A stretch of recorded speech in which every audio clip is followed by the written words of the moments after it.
Setiap lagu yang kami naikkan di hadapan-Mu menjadi dupa yang harum di hadapan-Mu. Dan kami percaya Tuhan, apa yang kami tidak sanggup lakukan, Engkau Tuhan yang melakukannya di dalam hidup setiap kami.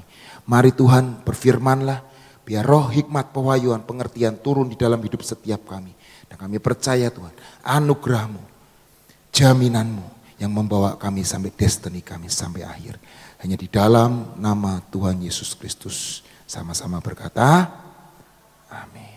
Kejadian 22 ayat 18. Kejadian 22 ayat 18 berkata seperti ini. Oleh keturunanmu lah semua bangsa di bumi akan mendapat berkat. Karena engkau mendengarkan firman-Ku. Tadi saya minta deklarasi yang kelima coba. Yang kelima, paragraf kedua. Pengurapan perjanjian antara Tuhan dan Abraham. Amin. Ini ayat tentang Abraham saudara. Ditampilin Mas. Kejadian 22 ayat 18. Oleh keturunanmu. Oleh keturunan siapa saudara? Abraham. Semua bangsa di bumi akan mendapat berkat. Karena engkau. Karena apa tuh? Syarat dan ketentuannya. Mendengarkan firman Tuhan. Ketaatan itu sangat penting saudara. Betul saudara? Kemarin Pak Ridwan kalau saya merangkum dari semua khotbahnya beliau. Satu kata mungkin keluar. Ketaatan itu lebih penting dari semuanya. Amin saudara. Saudara tahu di Kejadian 2 ayat 16 sampai 17 berkata. Lalu Tuhan Allah memberi perintah itu kepada manusia. Semua pohon dalam taman ini boleh kau makan buahnya dengan bebas. Tetapi pohon pengetahuan tentang yang baik dan yang jahat, janganlah kau makan buahnya. Sebab pada hari engkau memakannya, pastilah engkau mati. Semua bermula dari seseorang yang ketidaktaatan seseorang akan perintah Tuhan, yaitu siapa? Adam. Betul saudara? Ketidaktaatan dosa pertama manusia ketika dia harus meninggalkan Taman Eden. Saudara tahu dari Pak Aruna, Adam adalah manusia yang luar biasa. Manusia ilahi. Hembusan nafas Tuhan, original. By God. Betul saudara? Mungkin saudara berkata, Simpson luar biasa. Adam lebih hebat dari Simpson saudara. Tingginya itu 2 meter lebih. Dan dia melakukan perjalanan dari Taman Eden, kemana itu yang kemarin Pak Aruna ngomong, itu cukup jauh saudara. Tapi hanya dengan belasan menit, bahkan dengan sangat cepat, dia menjadi manusia super pertama di dunia. Karena firman Tuhan berkata, Adam itu diciptakan serupa dan segambar dengan Bapa. Betul? Jadi luar biasa banget. Tetapi karena ketidaktaatan, upah dosa adalah maut. Amin saudara. Adam artinya manusia. Lalu Tuhan menciptakan penolong yang sepadan bagi Adam, yaitu wanita yang namanya Isya. Adam manusia, artinya manusia. Keunikan ciptaan Tuhan. Sifatnya punya ketergantungan dan nempel sama Tuhan. Itu Adam artinya. Pribadi yang punya pertanggungjawaban, itu arti kata Adam. Dan punya kemampuan untuk menangkap pewahyuan. Adam mukanya mencerminkan kemuliaan Tuhan. Karena dia setiap hari, firman Tuhan berkata, menghadap Bapa di surga. Sedangkan Musa ketika ada di gunung Tuhan, mukanya ketika turun dari gunung Tuhan, mukanya penuh kemuliaan. Adam itu mukanya penuh kemuliaan. Makanya iblis tidak datang kepada Adam. Tapi iblis datang kepada Isya, Hawa. Dan hari itu Hawa dibodohi, Hawa ditipu. Karena iblis memang bapaknya penipu, cukongnya penipu. Dan hari itu Adam terpengaruh dan akhirnya dia diam. Dan akhirnya ketidaktaatan membuat dosa. Dan upah dosa ialah maut. Amin saudara. Tapi puji syukur pada Tuhan. 1 Korintus 15 ayat 45 dan 49 berkata seperti ini. 1 Korintus 15 ayat 45 sampai 49 saya mau bacakan buat saudara. Adam adalah manusia yang punya hubungan spesial unik dengan Tuhan. Tapi manusia pertama ini jatuh dalam dosa. Seperti ada tertulis, manusia pertama Adam menjadi makhluk yang hidup. Tetapi Adam yang akhir menjadi roh yang menghidupkan saudara dan saya. Tetapi yang mula-mula datang bukanlah yang rohaniah, tetapi yang alamiah. Kemudian barulah datang yang rohaniah. Amin. Ayat 47, manusia pertama berasal dari debu, tanah dan bersifat jasmani. Manusia kedua berasal dari sorga. Makhluk-makhluk alamiah sama dengan dia yang berasal dari debu tanah. Dan makhluk-makhluk sorgawi sama dengan dia yang berasal dari sorga. Sama seperti kita telah memakai rupa dari yang alamiah. Demikian pula kita akan memakai rupa dari yang sorgawi. Manusia kedua berasal dari sorga. Dan bukankah Yesus di dalamku? Dan kita ada dan saya dan saudara ada di dalam Yesus. Amin. Jadi saudara dan saya adalah makhluk manusia yang sudah sorgawi. Amin. Tuhan mencangkokkan kita, membawa kita menjadi manusia sorgawi ketika kita terima Yesus Kristus Tuhan sebagai juru selamatnya. Dia sudah mati di kayu salib, menanggung derita yang begitu sangat luar biasa buat saudara dan saya. Untuk supaya apa? Supaya dosa yang pertama, Adam yang pertama, ketidaktaatan yang pertama, ketika ada Yesus Roh Kudus yang menolong saudara dan saya, membuat saudara dan saya tidak hidup di dalam dosa. Amin. Dosa mungkin mengintai, tapi percayalah, hidup kita adalah hidup yang berkemenangan di dalam Kristus Yesus Kristus Tuhan. Amin. Itu jaminan Tuhan dalam hidup setiap kita. Markus 8 ayat 31 berkata. Markus 8 ayat 31. Kemudian mulailah Yesus mengajarkan kepada mereka bahwa anak manusia harus menanggung banyak penderitaan dan ditolak oleh tua-tua, imam-imam kepala dan ahli-ahli Taurat, lalu dibunuh dan bangkit sesudah 3 hari. Markus 10 ayat 45 ayat selanjutnya berkata, karena anak manusia juga datang bukan untuk dilayani, melainkan untuk melayani dan untuk memberikan nyawanya menjadi tebusan bagi banyak orang. Hidup kita harus melayani. Amin saudara. Hidup harus berbagi. Hidup harus menjadi saluran berkat buat banyak orang. Jangan jadi laut mati saudara. Laut mati itu tidak mengalir kemana-mana. Padahal sumber airnya sama dari sungai Yordan. Sama. Air yang sama. Tapi tidak pernah mengalir. Jadinya apa? Laut mati. Hidup kita. Saya belum diberkati Pak. Masalah memberi, masalah menjadi saluran berkat. Bukan masalah kita sudah diberkati atau tidak diberkati. Tapi ketika kita menerima sesuatu yang baik daripada Tuhan. Mari kita jadi saluran berkat buat banyak orang. Amin. Lewat perhatian kita. Lewat apapun yang kita bisa lakukan. Bukan cuma masalah uang saudara. Amin saudara. Tadi waktu di penyembahan. Tiba-tiba Tuhan mengajarkan. Ayo nak perang. Ayo lakukan sapu bersih. Aktifkan semua malaikat-malaikat. Untuk memampukan setiap saudara dan saya. Di sini itu saudara. Banyak malaikatnya Tuhan. Amin. Saudara gak ngelihat. Tapi mata rohani bisa melihat.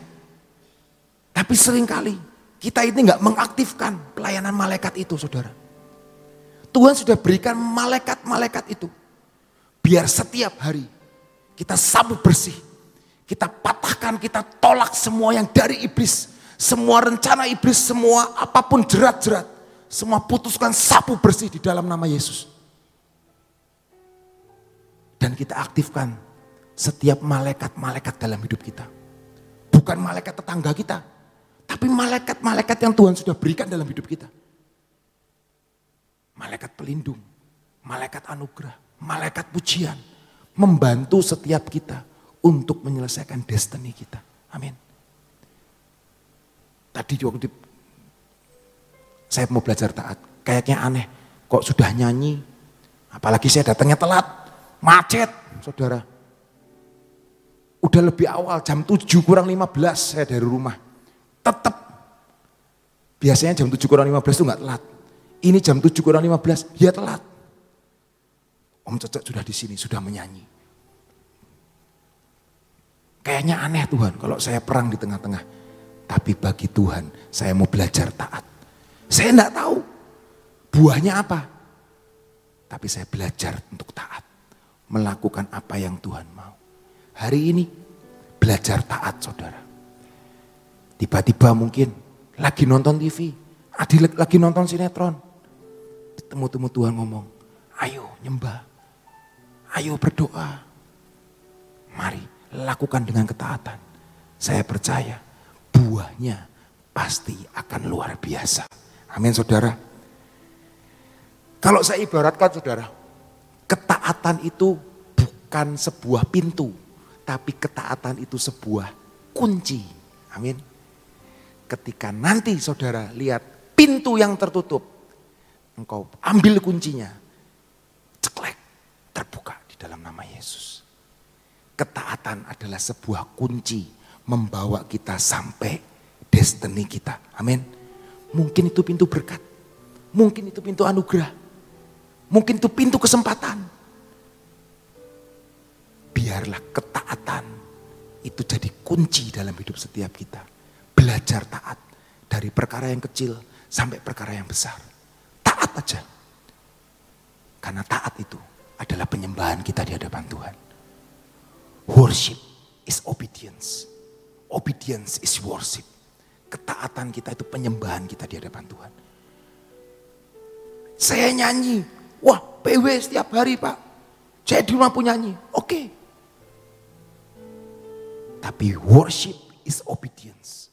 Ketaatan saudara membawa kepada pintu-pintu yang tertutup dalam hidup saudara dan saya. Itu kuncinya, amin saudara. Efesus 6 ayat 1 sampai 3. Efesus 6 ayat 1 sampai 3 berkata seperti ini. Hai anak-anak, taatilah orang tuamu di dalam Tuhan, karena haruslah demikian. Hormatilah ayahmu dan ibumu.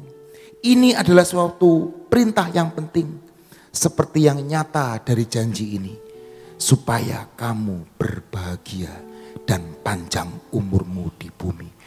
Hai anak-anak, taatilah orang tuamu di dalam Tuhan. Kita harus tahu otoritas di atas kita siapa. Amin saudara. Kita harus tahu, menghormati orang tua kita. Sudah tua Pak, gak ninggalin warisan Pak. Tetap hormati, tetap hargai.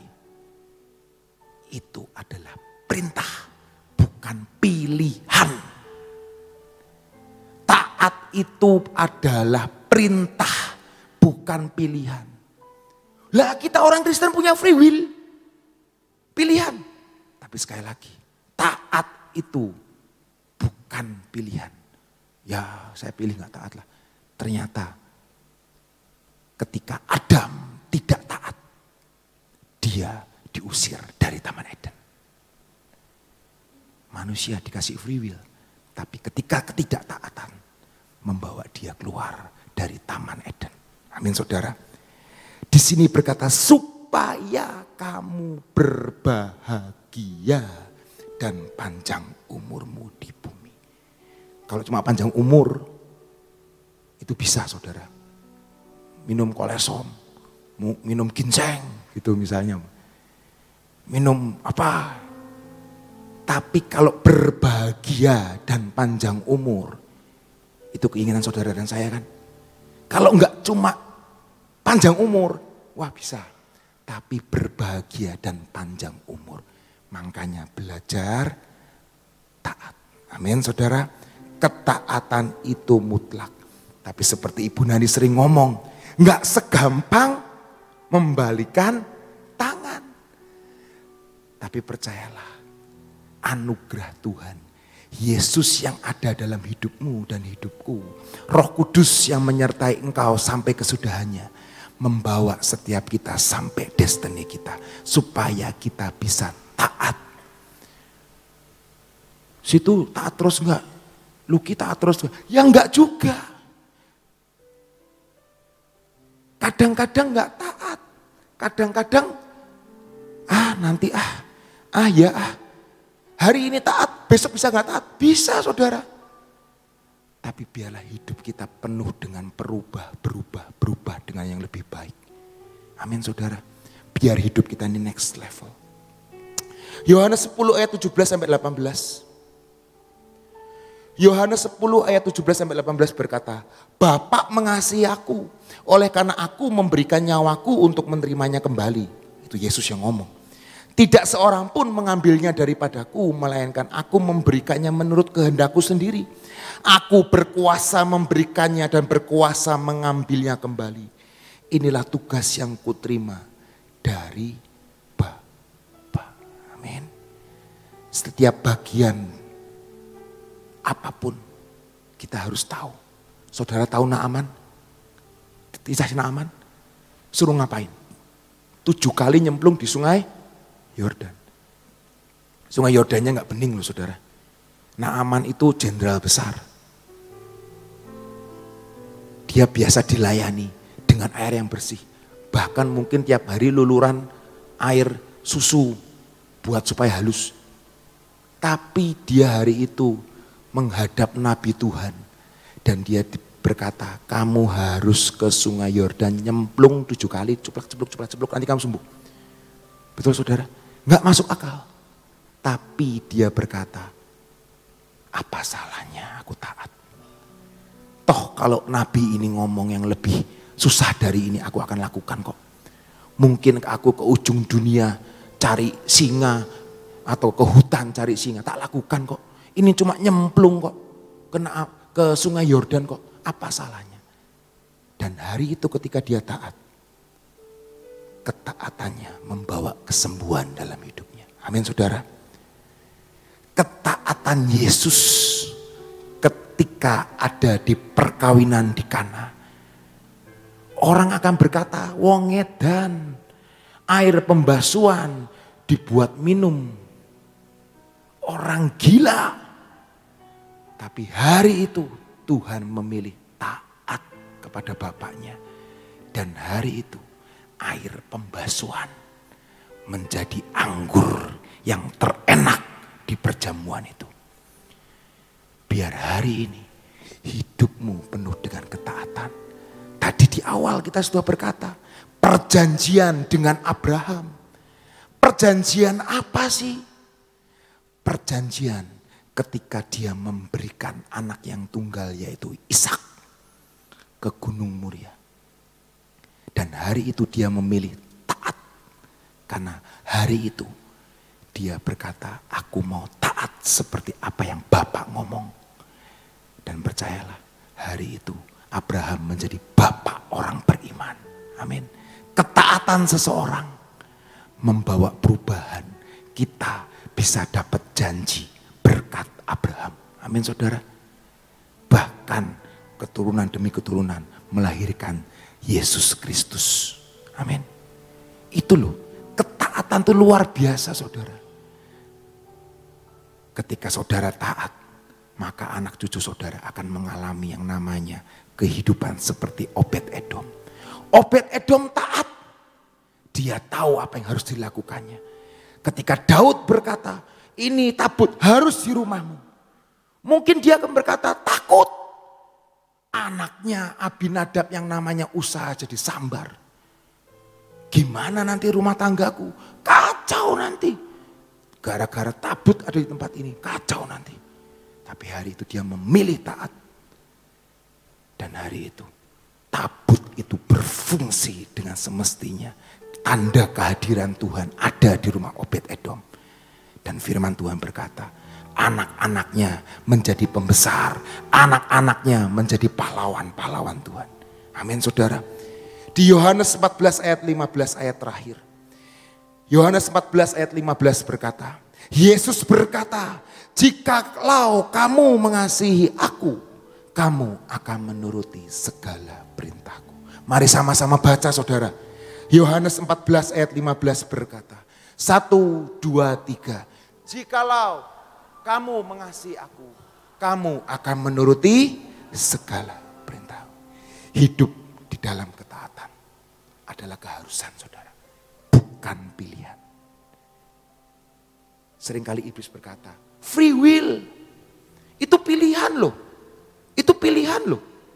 Tapi ketaatan itu adalah keharusan. Kunci ketaatan itu yang bisa membawa kita ke dalam perjanjian-perjanjian, kepada pintu-pintu yang tertutup mungkin hari ini. Mari gunakan kunci ketaatan itu untuk membuka pintu-pintu yang tertutup dalam hidup kita. Maka percayalah, berkat Abraham, Ishak dan Israel, bahkan berkat Yesus Kristus Tuhan kita, akan kita terima di dalam hidup setiap kita. Tuhan Yesus memberkati. Amin. Coba Yohanes tadi tayangkan lagi ya. Jadi saudara dan saya dengan apa yang kita dengarkan hari ini, salah satu hal ingat, kalau aku tidak taat berarti aku tidak mengasihi ya. Itu aja yang masukin dalam pikiran kita. Saya percaya firman Tuhan yang disampaikan hari ini tidak bisa kita tangkap 100% ya. Tapi ingat, ayat Yohanes 14, 15 ini kuncinya. Yang dikatakan tadi kunci itu ya. Bukan sekedar pintu tapi anak kunci yang bisa buka. Yaitu ketaatan ya. Jadi gini. Ingat-ingat setiap kali kita melakukan sesuatu dan kita tidak taat. Ingat, saya tidak mengasihi Tuhan. Ya, ingat aja. Setiap kita diperintahkan oleh Tuhan dalam Alkitab, dalam pembacaan Alkitab setiap hari, lalu ada sesuatu, iya ya aku harus begini ya. Nah hari ini perintahnya adalah taat. Ini perintahnya. Dari semuanya ini kita tahu harus taat. Nah sekarang kalau kita bagaimana ya? Yang tadi Luki katakan, hari ini taat besok tidak. Itulah karena kita punya free will ya. Jadi biar ini merupakan sesuatu peringatan, bukan sekedar peringatan. Ingat-ingat, setiap kali aku tidak taat berarti aku tidak mengasihi Tuhan ya. Barometernya seperti itu ya. Karena kita ini yang dinamakan manusia ciptaan Tuhan. Sekalipun diciptakan dari debu dan tanah, tapi kita harus tahu bahwa Roh Kudus ada dalam hidup kita yang bisa memampukan saudara dan saya untuk taat ya.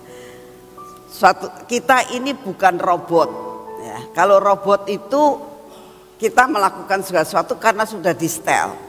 Suatu saat saudara di rumah, tiba-tiba kita ini lagi makan keluarga ya malam-malam.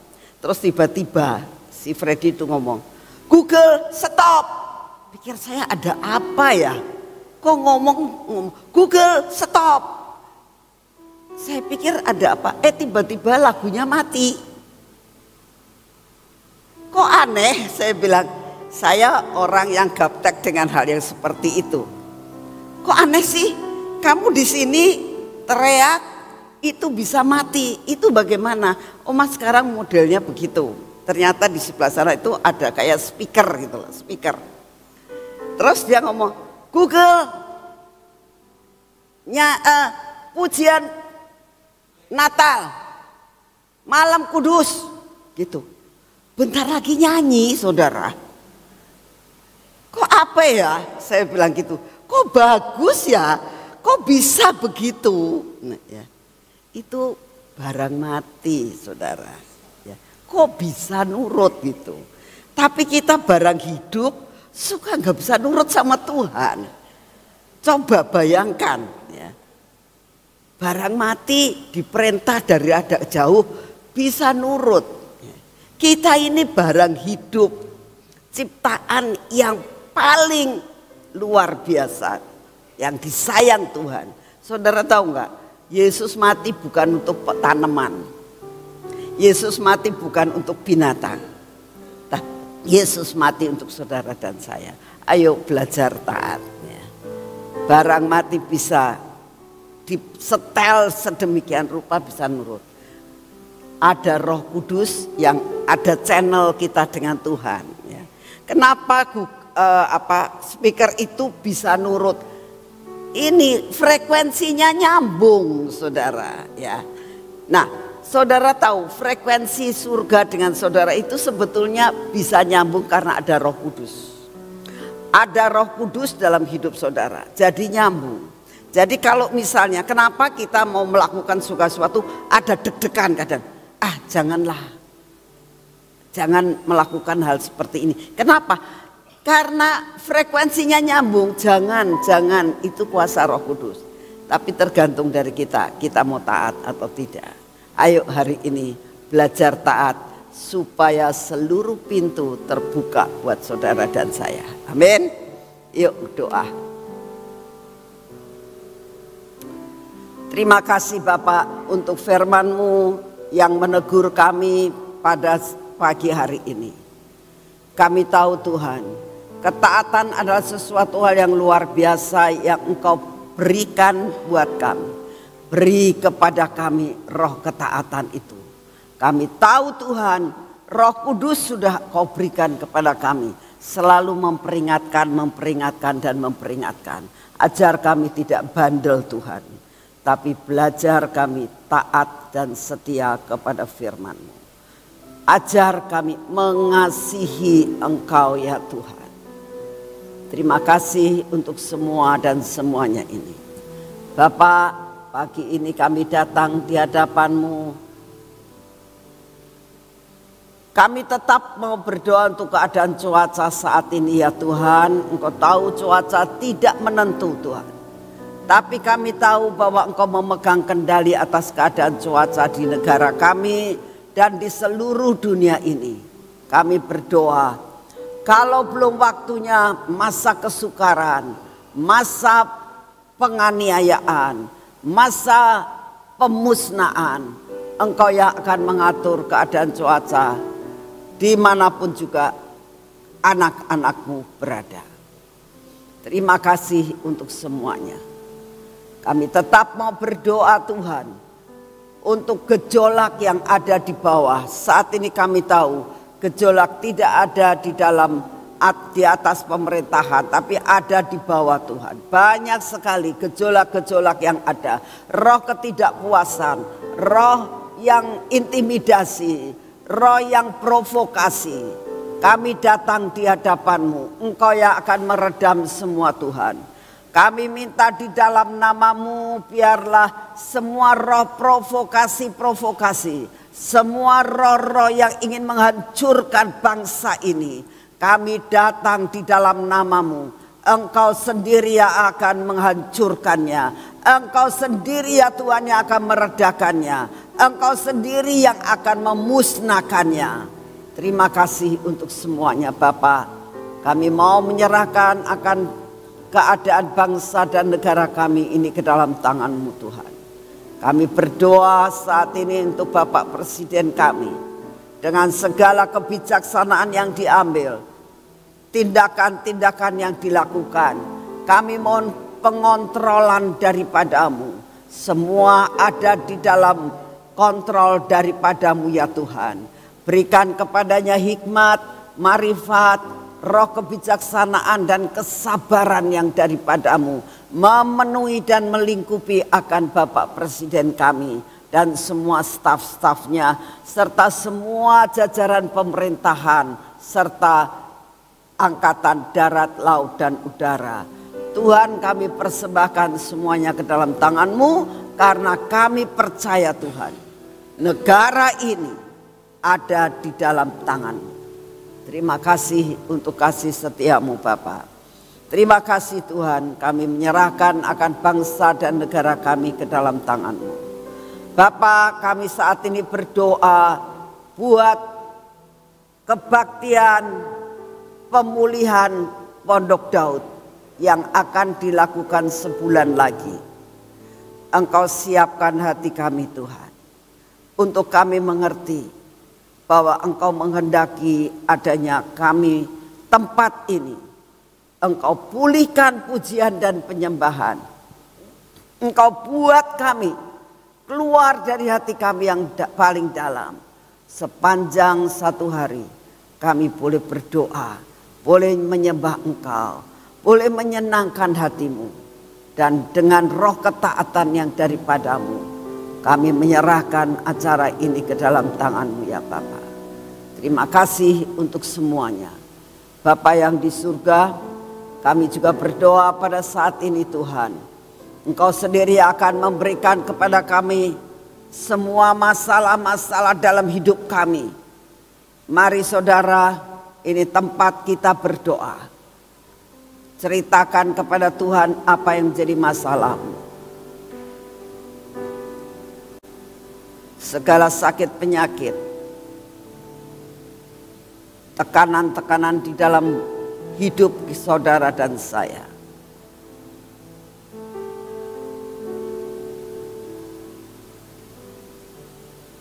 Tekanan ekonomi, persoalan-persoalan yang kita hadapi.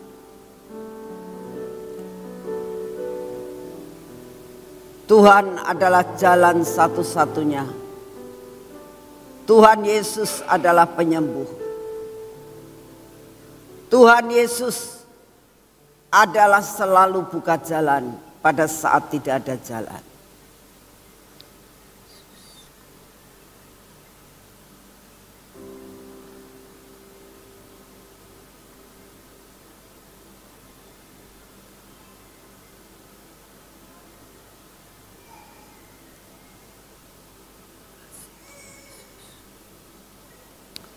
Terima kasih ya Bapak. Kami mau menyerahkan akan semua keberatan dan doa-doa kami saat ini di hadapan-Mu. Engkau tahu Tuhan, saat kami tak berdaya, Engkau akan buat jalan buat kami. Terima kasih untuk kasih setia-Mu. Kami percaya Engkau mendengar doa kami. Dimanapun juga kami berada, Engkau Bapa yang hidup. Saat ini kami datang di hadapan-Mu ya Tuhan.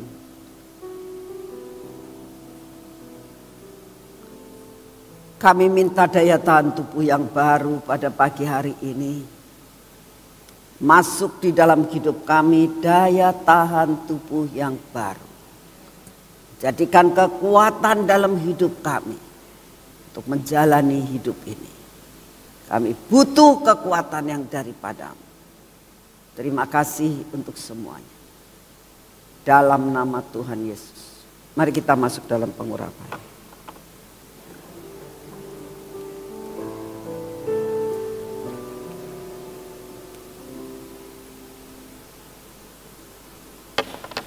Dalam nama Tuhan Yesus. Terima kasih buat minyak kepahlawanan ini Tuhan. Kami akan menjadi pahlawan. Kemenangan Engkau sudah sediakan buat kami. Dan kami mau mengalami kemenangan.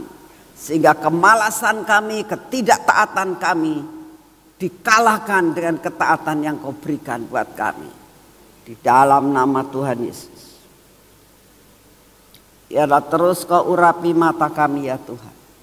Telinga kami juga Tuhan.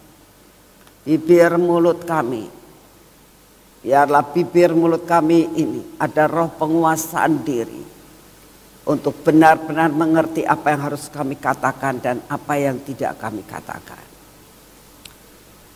Biarlah hati kami Engkau pagari dengan pagar yang daripada-Mu ya Tuhan.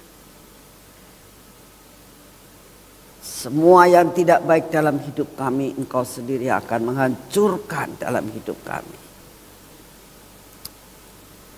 Berkati tangan kami hari ini. Pimpin langkah kami Tuhan. Biarlah pada hari ini kami berjalan bersama-Mu. Kami melakukan semua pekerjaan bersama-Mu Tuhan. Dan kami percaya bersama-Mu Tuhan, kami akan melakukan perkara-perkara yang ajaib. Lakukan dan paksakan kedagingan kami ini untuk mengikuti akan apa yang Engkau mau. Terima kasih untuk semuanya. Di dalam nama Tuhan Yesus kami sudah berdoa. Amin. Tuhan memberkati saudara semuanya. Selamat pagi.